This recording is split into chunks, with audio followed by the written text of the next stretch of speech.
Welcome to Unselfishly Me, a podcast all about self-love, self-care, and everything in between. I'm Jane, a personal trainer with a focus on self-love. Each week, we'll be chatting to someone about their self-love journey, how long it took, and what it took to get there. Today on the podcast, we are talking to Haylea Heyns. She is a Durban girl, but she's the most incredible singer and songwriter. She is someone that I was introduced to by my friend Cece at her birthday party. Actually, we ended up sitting next to each other, and since then I've just discovered how incredibly talented she is. I'm slightly obsessed with her, and she has a Christmas song out that is so South African, and I just love it so much. We bought it on iTunes last year and played it to death, and now I'm like getting that out again and singing it again. It's one of Pepe's new favorite songs. You would have seen her in some shows, some pantomimes. You would have seen her singing at the Ushaka, the Dolphins by Candlelight. Oh, she's just everywhere. She's incredible.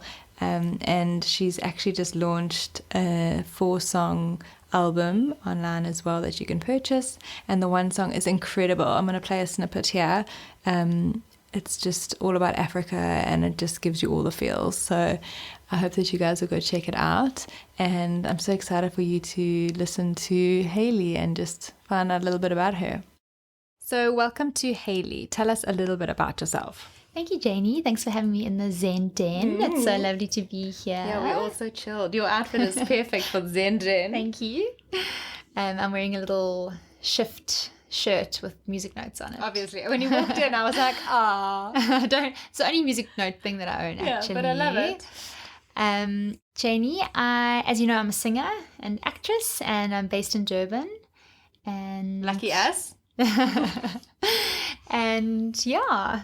I've got a couple of songs out on iTunes. We'll chat about that a bit later. You have a puppy, and I've got a beautiful blue roan cocker spaniel and a rabbit, pet rabbit, Salsa and Rue, and yeah. That's pretty much you in a nutshell. That is me in a nutshell. So tell us, what does self-love mean to you? Self-love, I love that whole term, self-love. I just feel that women are often very hard on themselves. I can be very hard on myself. I tend to be a perfectionist, and I do struggle sometimes with self-love. But I feel as I'm getting older that it is getting better. Yeah. Definitely. I think over the age of 30, it's like it starts coming a little bit easier than in your 20s. What do you mean? I'm 25. Guys, I've been living a lie. She's been living a lie. I'm just joking. My biological age. Yeah, what is it? It's 25. Okay. No. Well, yeah, definitely post 30. I feel a lot happier in my own skin. I think I went through a long time of just personal insecurities and things in my 20s, particularly my teens. I wasn't a very happy teenager. Who is really? Maybe these days, because they dress so nicely. We were like dressing like little dorks. We were, totally. So different. Yeah. Okay, so what has your self-love journey looked like? My self-love journey, well, as I said to you, I wasn't a particularly happy teen. I wasn't very confident, and I definitely think my confidence has grown as I've got older, and I've just come into myself. I went to an all-girls school, and I was very awkward around boys and quite insecure. And I think I'm finally in a place where I am self-accepting, let me say, because I always strive to improve on things. I'm quite a deep thinker. If I do something and I feel like I've been selfish, I'll lie in bed awake at night and I'm like, shouldn't have done this or shouldn't have said this to this person. I am always trying to improve. I think as human beings, I think that's a good thing. Yeah. But it is a fine line between self-improvement and being too self-critical. And almost like obsessive thinking about it afterwards. Yes, totally. So what little self-care things do you do daily? Well, I've kind of got into this habit. I read a book, and what is the title now? It's a very old book. actually, the title is Conversations with God, but it was important to me because it was a book that my uncle gave me, who has since passed away. And the main takeaway in that book is positive thinking. And I'm sure everybody has been or fallen into the trap of thinking negatively. And when I read that book and started to think positively, I just felt a lot better. So that's something that I wanted to keep in my daily routine. So it doesn't always go well, and I don't always think positively the whole day, but I wake up in the morning before I open my eyes, I lie there, I run through a list of all the things I'm grateful for, and then I tell myself about my day. That's nice. So if I've got stuff planned, then I go, it's going to be a good day, and this is what I'm going to do. And if I've got a meeting or something, I'll go, I'm not going to get stressed, or I speak myself into a positive mindset so that when I step foot out of bed, I'm kind of putting my best foot forward mentally. It doesn't always stay like that. You've set the intention to have a positive day. Definitely. No, I love that. It's so good. So you are a professional singer, as you said. So how did you start? I started singing when I was in high school. I'm so glad you've said that, because when everyone on Idols and stuff, they're like, so when did you start? I started singing when I was 2 years old. Oh gosh, no, I mean, of course, as everybody, I've been singing since little, but how do you know you've got a talent until you actually, I mean, I don't know, every child sounds the same. So I really started taking it seriously at high school, but as I said previously, I was quite an insecure teenager, so and also back then, like, singing wasn't that cool. Yeah. I feel like Glee has made it cool, and all these a cappella groups and movies like Pitch Perfect. Yes, exactly. It wasn't cool when I was doing it at school, and my teacher was forcing me to sing classical stuff. So take a kid who is super insecure, and then I'm not even singing cool stuff. So I was getting awkward around boys already. Getting super awkward. And I was in a big group of friends, and I just didn't feel like I could tell them I was going to private singing lessons. So only my mom and I knew, and I was going to lessons. And I'm so glad looking back that I had the courage to do that. But I was full on lying about going. My friends would, because I was boarding, so my friends would go, where are you off to? And I'd go, got an extra maths lesson, really struggling. And off I'd go to my singing lesson, and just the thought of friends finding out that I was singing, just particularly because it was classical music, which I have such a big appreciation for now, and I definitely think it's made me a better singer, setting that foundation, because that's hard, isn't it? Yeah. Classical's much harder. It is, and it's well, I mean, people would argue that jazz is harder or whatever, but every genre's got its unique style and difficulties. But the thing that I liked about classical singing is that it's very technical. It's technically based, and there is a lot of technique that you can learn through the right teacher to help you with any genre, pop singing, adult contemporary, jazz. So that just set a good foundation for me. Very long answer, and all you asked me was, when did you start singing? What school did you go to? Peter Maritzburg Girls High. Oh, cool. I love it. I love all the Maritzburg, like the Wickham Collegiates and all the... I know, those fancy private schools. Oh, so nice. So then from there, where did you go from there? So you started lessons, and then how did it progress? It was a long journey for me. So I started the lessons at school, realized that I had a bit of a talent, and was still very, very shy and still trying to explore my voice. So since school, I have sung on and off on, I guess it was unprofessional productions, so amateur productions and things like that, and sort of slowly worked my way up. Wanted to study singing, or not singing, but music, and my parents said no. So they said, get a proper degree. So I went and studied media and marketing, which I enjoyed, and I'm grateful for doing that because it also grew emotionally, and I matured. And also you know how to market yourself now. That as well. But the whole time I was studying media and marketing, I was just thinking, I really want to be studying music. So it took me a long time to come back around to study music. But what I did was media marketing, and then I got a bursary to go to AAA in Joburg and study copywriting. And I feel that's really helped me with my songwriting side because, just exercising that writing muscle and exploring creative writing was great. And then after that, my parents had always said to me, if you really want to go back and study music, then we won't stop you. And I think they expected the bug to sort of be gone. And the novelty to have worn off, but it hadn't. So I came back home and I was like, I still want to study music. So there was a big family feud because they were like, you need to go and get a job now. And I was like, nope, you said I can study music. So look, they didn't stop me from doing it, but they said that they rightfully so couldn't pay for it. So I went out and took a student loan and auditioned at the varsity and went to study, and then the rest is history. Sure. Yeah. So you did it on your own eventually, basically. Yes, and I'm grateful that I went back a little bit older because I just had that maturity and the work ethic to really pursue music, and I ended up graduating cum laude. So put the work in. I put the work in. I barely lifted a book during media and marketing, and just scraped by. And the all my friends were like, what is that saying? If you get an A, you've neglected your friends. Yeah, and you're like, I had my friends. I had a full party. But it's because you really wanted to study it, so you could see it was what interested you the most. Definitely. So what roles have you done, and which was your most memorable? So roles, excuse my croaky voice, by the way. I'm a singer. I haven't warmed up, and that's setting a very bad example because I usually do warm up, and singers always should.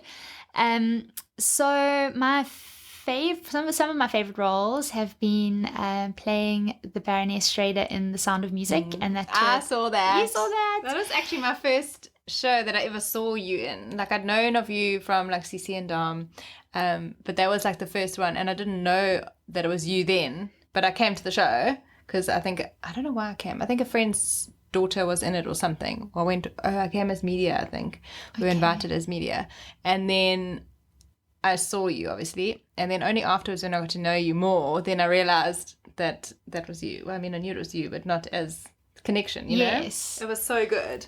Yeah, that whole production, I feel like I just grew so much as a performer, but also just personally, it was great personal growth for me. And that toured internationally for 9 months, and it was awesome. So that was an amazing role. And then I'd say not really a role, but one of the very proudest moments of my career is singing the British National Anthem, which was at one of the international test series in 2018. It must have been, or was it 17?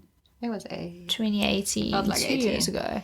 And that was amazing. Just the whole experience was very cool. And was that in Joburg? That was in Joburg, yes, at Ellis Park, Emirates Airline Park. I saw that on TV. I actually watched that. Just soaking up all the whole vibe. And I felt so proud just standing up there and singing. And I got so teary when, obviously I didn't get to sing the South African National Anthem, which I was first bleak about. But after that I was like, actually, it's such a proud moment just to stand up there and sing while your rugby team is playing.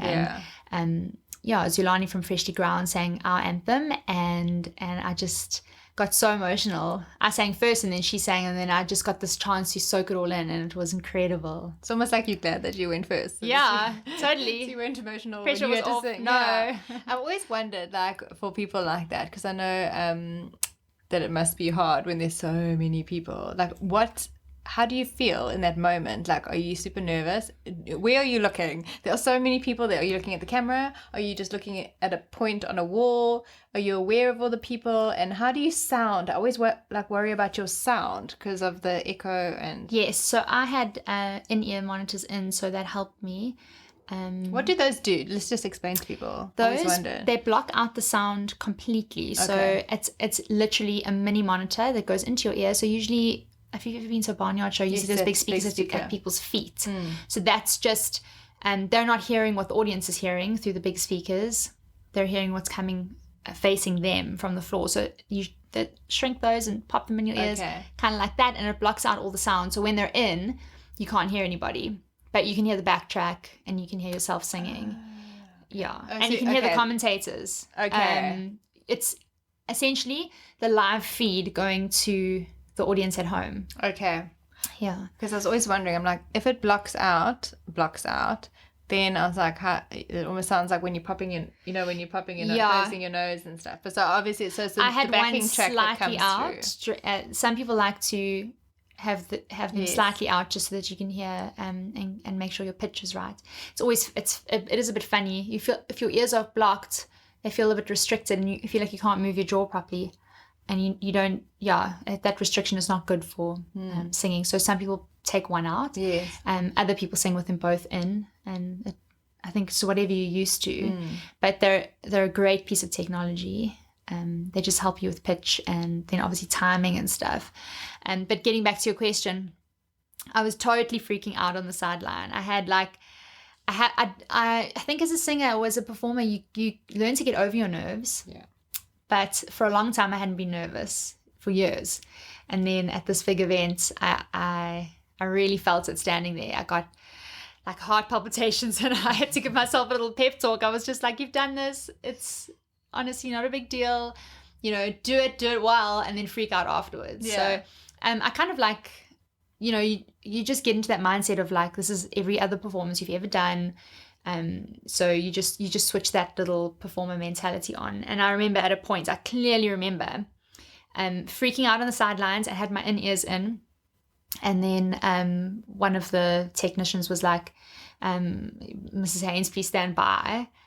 And as soon as he said that, like I switched and I walked onto my position on the field, and I left all the nerves behind, and I did it, enjoyed it. But then afterwards I was like shaking, but at the time I was like, okay, no, it's time to perform, and you're not Haylea freaking out anymore. You're standing here, you're going to do a job, and you're going to do it well. Sure. I cannot even imagine. But at least now we know what's going through your head. So you have launched your album with some incredible songs. I think everyone knows my favorites because I always share them on Insta stories. Thank you for all the shares and the love. I love them. So how does that feel?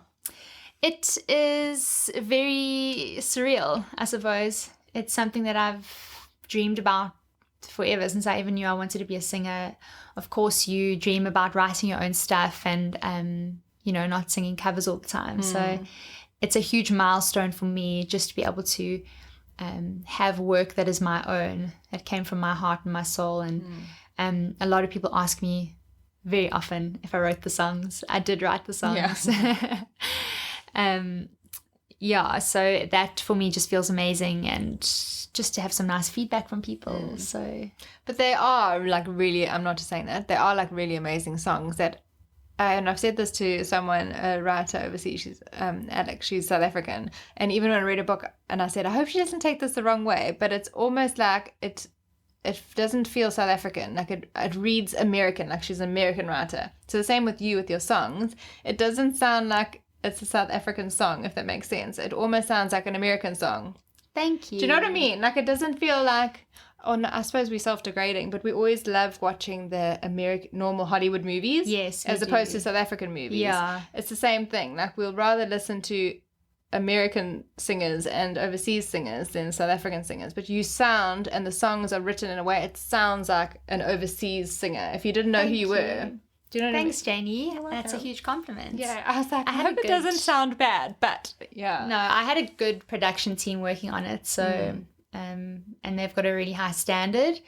But yeah, the writing is mine. A couple of the songs were co-written, but I have most of the shares of most of the songs because they are mine. Yeah. Africa actually is the biggest song that I've got most percent of, because it's something that I wrote and it was a almost completely finished product when I took it to my label, and they did the production on that, which I'm grateful for. But I'm very proud of the work that we've achieved. So there's 4 songs on that album, hey? Yes. And then your Christmas song, which everyone knows is my favorite.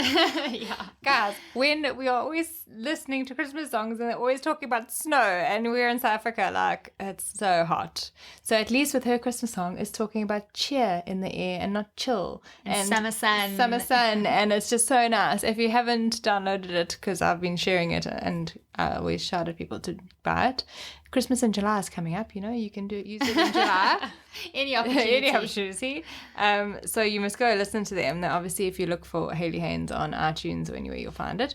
But which is your favorite out of the 4 that's on the My favorites? Oh, that's so hard. I know, it's like your 4 children. Gosh, I don't know.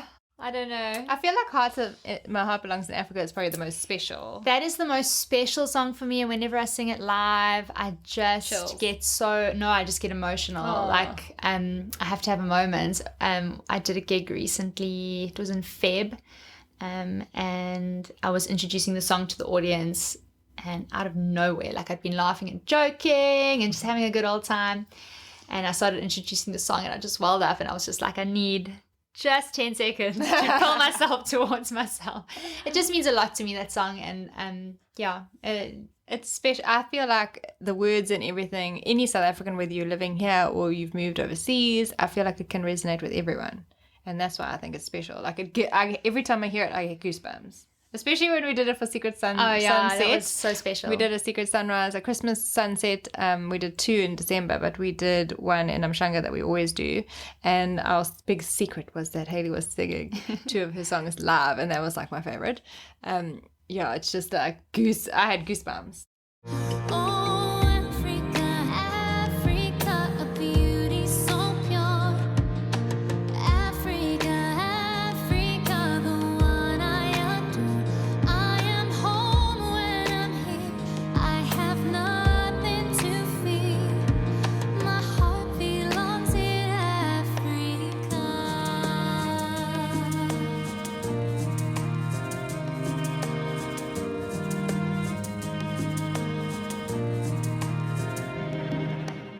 Yeah, so that song's really special. And then, I mean, it's hard. They're all my babies. You can't choose a favorite baby. But I think they've all got different aspects of my life in them, and they're significant at certain times. Like 3 a.m. for me is significant because it's a song that I wrote when I was back at varsity, studying music for the first time. I was in my first year. It obviously was not the polished product that you're hearing now. But I had this writing journal, and I literally wrote that song at 3 a.m. Over a heartbreak and not being able to sleep, and wrote that, and the chorus is the same, the verses we changed. So I kind of took my work. That's another thing that's really has helped me grow as an artist and just a human being, like showing my work to people. It's like, I don't know if anyone or if you keep a diary. I used to. But imagine opening up a page in your diary of your most deepest, darkest, innermost feelings that you would never want to share with anybody, and then just showing it to a team and going like, do you want to read that and see if we could? Oh my gosh. It nearly killed me. Yeah. I was very, very shy of that. And the first few times I did it, I was mortified. You're like, I'm going to give this to you and I'm going to leave the room. Yeah, do not laugh. No, but it's a very gentle space. And I mean, everyone I was working with, they're all artistic. And so they were obviously very... They're like, this is amazing. Kind. They were like, not your best work, or no, they were very, very cool about it. But 3 a.m. was one of the ones, when I was working through that song, all that heartache came back to me. And I just remembered that like feeling of rejection and uncertainty, and it was really hard. But we reworked the song, and I'm very happy with it now, and I'm glad that I did that, and it was quite therapeutic for me. Yeah, it must be very cathartic to go through the whole process. I'm sure. That's a lovely word, cathartic. Oh, say it again. We need to find a song, cathartic. So what does your writing process look like? So I've got a couple of different ways that I write. I write down, I offer the best songs I feel when I'm feeling stuff. So if I'm feeling a certain way, even if it's not a song, I'll just write that down and then work it back later. Other times I sit at the guitar and see what comes out. And then Africa was a song that I didn't write on an instrument. Actually, I had the melody in my head and I was singing it, and then sat down and put words to it. And then later we added the piano. And so I've got different ways. And then I think I like to write with different people and bounce ideas off, and you get a very different energy depending on who you're working with. So it's really cool to do that, explore writing with different people. So you'll be amazed what comes From that. from that. So when you say you had the melody in your head, do you then take your phone and do a voice memo? Yeah. Okay. So I had the melody in my head while I was driving, and I don't know what it is about driving, but I often I think of everything. I'm like, I need to write that down. Planned my whole life in the car. I had a melody that I liked, and I knew it was going to be about Africa, and I just recorded it on the voice notes, and then I had the chorus pretty much down, and then I sat down at home and sort of journaled what I wanted to say, and I wrote it down, and then It's amazing. It must be very special to be able to do that. It's almost like writing a book or a novel. You must be like so special, like, knowing that you've written it. That's amazing. Yeah, I don't know how people write whole It's like an audio book. Your song is an audio. It's an audio book. It's a tiny, it's a little story. 3-minute audio book. Yeah, I love it. So if you weren't doing what you're doing now, I know you've told us what you've studied. What do you think you'd be doing? Definitely either something super creative, or something with animals, I think, because I love animals so much. Dr. Haylea. Dr. Haylea. Dr. Doolittle. Yeah. Heyns. I thought of it. I think that's what I would do. Something, I mean, as every kid, I wanted to be a marine biologist. Same. I could work with dolphins. Same girl. It was so actually it was just because we wanted to be a dolphin trainer. I want to be a mermaid. Yeah. Sign me up. Dreams do come true. Yeah, they did for you. So what are your personal and professional plans going forward? Well, sadly, a lot of stuff has been cancelled or postponed. Yeah, because for the immediate future. For the immediate future, yeah.